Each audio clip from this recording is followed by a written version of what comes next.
नाज़रीन, शिकंजा ड्रामा आखिरकार अपने इख्तिताम को पहुंच गया है। आखिरकार फ़िज़ा ने ही रानी की असलियत खोली है और रानी का भांडा फोड़ दिया है।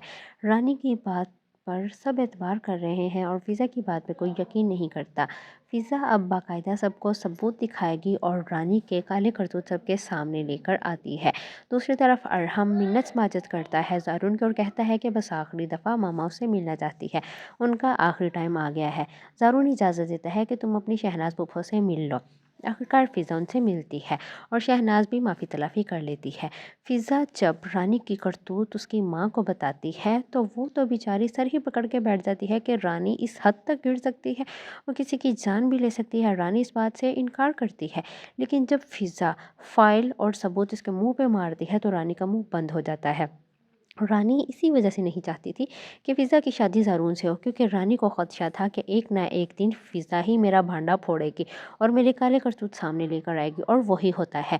इस पर भी रानी चीखती है और उल्टा फ़िज़ा को ही ब्लेम करती है। लेकिन फ़िज़ा कहती है कि अब बस, अब तुम्हारा झूठा चेहरा सबके सामने आ गया है, तुम हमारी बहन की कातिल हो। जबकि ज़ारून को भी राशिद से रानी के ख़िलाफ़ बहुत से सबूत मिल जाते हैं। राशिद इस बात की तस्दीक कर देता है कि राशिद ने रानी के कहने पे ही फ़िज़ा को किडनैप किया था और आगे बेचना था। ज़ारून जब फ़ोन करके फ़िज़ा से पूछता है कि वो किसी मैडम नामी औरत को जानती है, तो फ़िज़ा कहती है हाँ, एक मैडम आई थी जो कि मुझे मेरा सौदा करके लेके जा रही थी। दूसरी तरफ फ़िज़ा को भी सबूत मिल जाता है कि रिदा को ब्रेन ट्यूमर था। वो अपने भाई को ये बात बताती है तो साकिब नहीं मानता।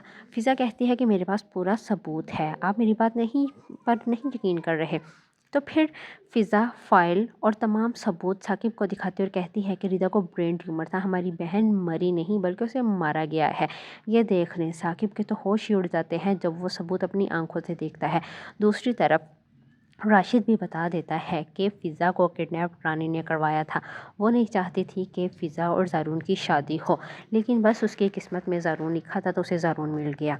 ये सब सुन के ज़ारून और साकिब तो हक्का बक्का रह जाते हैं। साकिब तो फ़ौरन रानी को धक्के देके घर से निकाल देता है और उसे तलाक भी देता है और उसे कहता है कि मेरी बहनों की ज़िंदगी बर्बाद करने वाली तुम हो।